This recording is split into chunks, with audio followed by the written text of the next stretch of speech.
Good evening everybody, welcome to my next video. সবাইকে স্বাগত জানাই আমার চ্যানেলে। আশা করি সবাই ভালো আছেন, সুস্থ আছেন। আজকের আলোচ্য বিষয় হচ্ছে, গত ভিডিওতে আমরা যেখানে শেষ করেছিলাম, to enhance or enrich your vocabulary you should maintain some process. সেই প্রসেসগুলো কি সেই নিয়ে আজকে ডিসকাস করার জন্য। যারা আমার আগের ভিডিওটা দেখেননি তারা দেখে নিতে পারেন, আমার পেজে পেয়ে যাবেন, দেখে নেবেন। তো আজকের যে গুরুত্বপূর্ণ বিষয় নিয়ে আমরা এসেছি, ভোকাবুলারিকে কিভাবে আমরা বাড়াতে পারবো, ইংরেজি নতুন ওয়ার্ডগুলোকে কিভাবে আমরা রপ্ত করতে পারবো সেই নিয়ে। আমরা অনেকেই কি করি, আমরা যখন স্টুডেন্ট লাইফ বা যে কোনো ভাবেই যখন আমরা নতুন ইংরেজি ওয়ার্ড শিখতে যাই, তখন একটা পদ্ধতি অ্যাপ্লাই করি শেখার জন্য, লেখার জন্য বা কোনো কিছু পড়ার জন্য। আমরা অনেকেই দেখবেন যে আমরা অনেকেও বহু শিক্ষিত লোক, এডুকেটেড, MA BA করে আমরা বসে আছি বিভিন্ন সাবজেক্টের উপরে, কিন্তু আমরা শিক্ষিত হলেও, এডুকেটেড পার্সন হলেও ইংরেজি বলতে কিন্তু আমরা আটকে যাই। আমাদের মধ্যে স্টক অফ ওয়ার্ডস হয়তো অনেক আছে, অনেক ওয়ার্ড আমরা শিখেছি ইংরেজি, কিন্তু সেগুলো যখন আমরা ইংরেজিতে বলতে যাই কোনো কিছু, তখন কিন্তু আমরা ফ্লুয়েন্ট হতে পারি না, বলতে পারি না। এক কথায় ইংরেজি বলতে পারি না। ইংরেজি তো একটা বিদেশি বা ফরেন ল্যাঙ্গুয়েজ, সেটাকে রপ্ত করতে বা বলতে গেলে কিছু পদ্ধতি মেনটেন করতে হয়। সেই মেনটেন করতে না পারার কারণেই আমরা সেই ওয়ার্ডগুলোকে রপ্ত করতে পারি না। রপ্ত করতে পারি না বলেই আমরা ইংরেজিতে ফ্লুয়েন্ট হতে পারি না। অপরপক্ষে আপনারা দেখবেন অনেক সাধারণ অল্প শিক্ষিত লোক যারা বিভিন্ন কাজে বিভিন্ন জায়গায় যায়, বিদেশে যায়, বা আমাদের দেশের বিভিন্ন রাজ্যে, কেরালা বলুন, দক্ষিণ ভারতে বলুন, সেখানে ওখানকার লোক যারা আছে তারা সবাই এডুকেটেড না হলেও, মোস্টলি তারা এডুকেটেড, কিন্তু এডুকেটেড না হলেও অতি সাধারণ লোক দেখবেন ফ্লুয়েন্টলি ইংলিশে বলতে স্বাচ্ছন্দ্য বোধ করেন, এবং তারা ইংলিশে বলেনও খুব সুন্দরভাবে। এবং ওখানে যারা এখানকার লোক যারা কাজ করতে যায়, তারাও কিন্তু ইংলিশে কমিউনিকেট করতে পারে। শুধু ইংলিশ ল্যাঙ্গুয়েজই বা কেন বলবো, আমাদের এখন মধ্যপ্রাচ্যে যাওয়ার যে যে প্রচার, যে বহর আমাদের ভারতবর্ষ থেকে বা বিভিন্ন দেশ থেকে, আর অ্যারাবিয়ান কান্ট্রিতে তারা এখানে গিয়ে কাজ করছেন, সেখানে কিন্তু অ্যারাবিয়ান ল্যাঙ্গুয়েজ বা ইংলিশ ল্যাঙ্গুয়েজ ইউজ হয়। কিন্তু সেখানেও দেখবেন এখানকার অল্প শিক্ষিত লোক যারা আরবি সেইভাবে কোনো মাদ্রাসায় বা মসজিদে গিয়ে তারা আরবি ল্যাঙ্গুয়েজ সম্বন্ধে কোনো পড়াশোনা করেননি, কিন্তু ওখানে গিয়ে আরবিতে কমিউনিকেট করতে পারেন। কেন পারেন? এটা কিন্তু ভাববার ব্যাপার আছে। পারেন তারা, ইংলিশে পারেন, আরবিতে পারেন। অন্যান্য কান্ট্রি থেকে, বিভিন্ন কান্ট্রিতে যে ল্যাঙ্গুয়েজে তারা যে ল্যাঙ্গুয়েজের বেস্ট করে যে কান্ট্রিতে তারা যান আর কি, সেই ল্যাঙ্গুয়েজ তারা কমিউনিকেট অন্তত করতে পারেন। তারপর ধীরে ধীরে তারা সেই ভাষায় অনেকে রপ্ত করে ফেলে ফ্লুয়েন্ট হয়ে যান।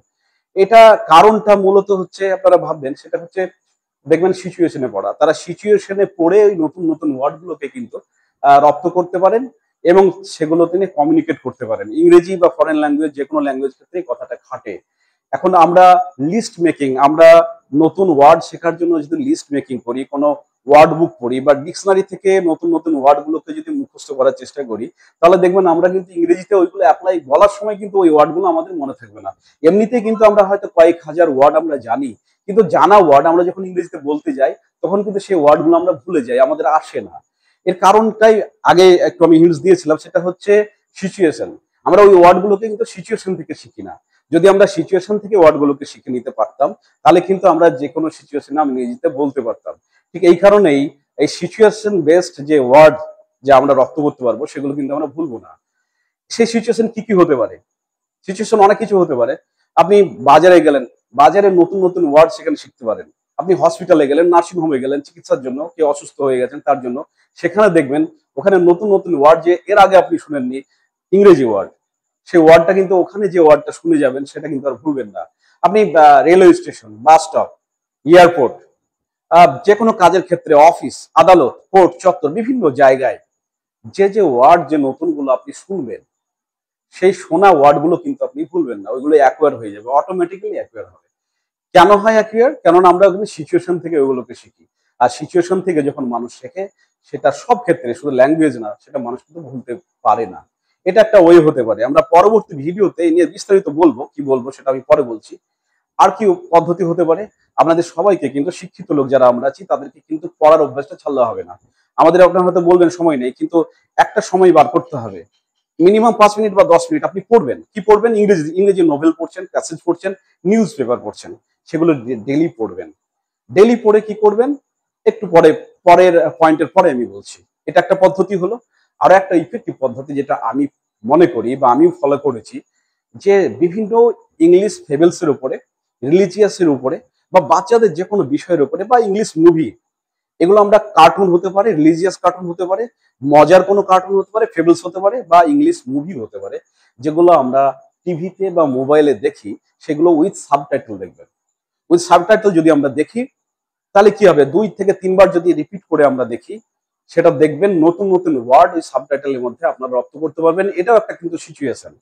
টিভিতে একই সঙ্গে বা মুভিতে বা কার্টুনের সিচুয়েশন বেসড আপনি ওয়ার্ডগুলো কিন্তু পাবেন এবং ওই ওয়ার্ডগুলো ভুলবেন না। আমি নিজে থেকে এটা প্র্যাকটিস করে দেখেছি বলেই বলছি, আপনারাও দেখবেন, ওগুলো ভুলবেন না। কি করবেন, সাবটাইটেল মুভিগুলো বা কার্টুনগুলো যখন আপনি কয়েকবার দেখবেন, তারপর প্র্যাকটিসের জন্য আপনি আরো একবার ওটাকে উইদাউট সাবটাইটেল দেখবেন। দেখবেন সাবটাইটেল দেখার সময় যে ওয়ার্ডগুলো আপনি শুনেছিলেন, সিচুয়েশন অনুযায়ী শুনেছিলেন, সেগুলো কিন্তু সাবটাইটেল হিসাবে আর আপনার প্রয়োজন হবে না। ওই ওয়ার্ডগুলো কিন্তু আপনি বুঝতে পারবেন। এটা কিন্তু ইফেক্টিভ একটা ওয়ে হতে পারে নতুন নতুন ওয়ার্ডগুলোকে রপ্ত করার, অ্যাকুয়ার করার। তার মানে মোদ্দা কথা হলো আমাদেরকে কালেক্টর হতে হবে। কি কালেক্টর? সংগ্রাহক হতে হবে, নতুন নতুন ওয়ার্ডের সংগ্রাহক হতে হবে। নতুন নতুন ওয়ার্ড সংগ্রাহক আমরা কিন্তু সিচুয়েশন অনুযায়ী করব। এটা একটা ওয়ার্ড। আর একটা জিনিস আমি ছেড়ে এসেছিলাম পয়েন্টটা, এটা মোস্ট ইম্পর্টেন্ট পয়েন্ট। আমরা ইংরেজিতে প্যাসেজে, নভেলে বা যে কোনো বিষয়ে যখন পড়ি, মোবাইলে কোনো প্যাসেজ হতে পারে, যখন আমরা ইংলিশে কোনো বড় বিস্তর কিছু পড়ি, তখন কিন্তু পড়বেন, পড়ার সময় একটা কাজ করতে হবে, হাতে একটা পেন্সিল নিয়ে অবশ্যই বসবেন। পেন্সিল নিয়ে বসবেন এই কারণে, যখনই আননোন ওয়ার্ড গুলো আসবে, সেই আননোন ওয়ার্ড গুলোকে অবশ্যই আন্ডারলাইন করবেন।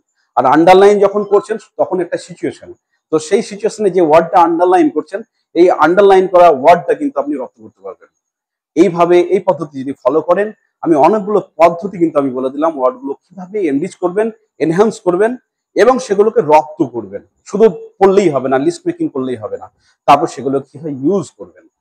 তো এইগুলো দেখবেন বন্ধুরা, ফ্রেন্ডস, ভাই সকল সবাইকে বলছি, আপনারা এগুলো এগুলো একটু রপ্ত করার চেষ্টা করবেন বা এই পদ্ধতিগুলো মেনটেন করার চেষ্টা করবেন, ফলো করার চেষ্টা করবেন। তাহলে দেখবেন অনেক ইফেক্টিভ রেজাল্ট পাবেন। এটা আমি বাস্তবে পেয়েছি। এর পরের ভিডিওতে আমরা আলোচনা করব যে বিভিন্ন সিচুয়েশনের কথা আমরা বললাম, সেই সিচুয়েশন বেসড কি কি ওয়ার্ড আমরা রপ্ত করতে পারি, সেখান থেকে কি কি নতুন নতুন ওয়ার্ড, অসংখ্য ওয়ার্ড আমরা পেতে পারি এবং সেই ওয়ার্ডগুলোকে কিভাবে আমরা সেন্টেন্সে রূপান্তরিত করতে পারি, ইংলিশে কনভার্ট করে আমরা কমিউনিকেটিং ল্যাঙ্গুয়েজ হিসাবে সেন্টেন্সে সেগুলোকে ইউজ করতে পারি এবং ফ্লুয়েন্ট হতে পারি। এই নিয়ে আমি পরবর্তী ভিডিওতে বিস্তারিত বিভিন্ন সিচুয়েশন নিয়ে, বিভিন্ন সিচুয়েশন অনুযায়ী বিভিন্ন ওয়ার্ড নিয়ে আলোচনা করব। আপনারা কিন্তু ভাববেন কোন সিচুয়েশনে আপনারাও এটা করতে পারেন, আপনারা কমেন্ট করে যদি আপনি জানান, যদি আপনারা জানানোর চেষ্টা করেন, তো আপনাদের প্র্যাকটিসটা কিন্তু এখন থেকে শুরু হয়ে যাবে। আপনারা ভাবুন, কারণ প্রত্যেকে আমরা ভাবনার জায়গায় স্তরে আছি। সেই জায়গা থেকে ভাবুন, আপনাদের এখনই পরবর্তী ভিডিও আসার আগে কিন্তু আপনারা সিচুয়েশন বেসড অনেক ওয়ার্ড পেয়ে যাবেন। আমি চাইবো কি কি ওয়ার্ড হতে পারে আমার এই ভিডিওতে অবশ্যই কমেন্ট করে জানাবেন। আর এই ভিডিওটা সবার সুবিধার্থে, সবাই যাতে আরো লোকের কাছে পৌঁছতে পারে, তারা যাতে বুঝতে পারে, তাদের কাছে গিয়ে যদি কোনো উপকার হয়, সেই সুবিধার্থে আপনাদের কাছে অনুরোধ থাকবে ভিডিওটা অবশ্যই শেয়ার করে দেবেন আর কমেন্ট করে জানাবেন অবশ্যই যে কি কি ওয়ার্ড আমরা এইভাবে রপ্ত করতে পারি। সেটা আর লাইক, শেয়ার, যেটা বললাম শেয়ার এই কারণেই করবেন, অনেকের কাছে ভিডিওটা পৌঁছে যাক, তাদের যদি কোনো উপকার আসে তাহলে সেটাই আমার আসল উদ্দেশ্য বলে মনে করব। এই ভিডিওতে আপাতত এতটুকুই। ধন্যবাদ, সবাই ভালো থাকবেন, সুস্থ থাকবেন।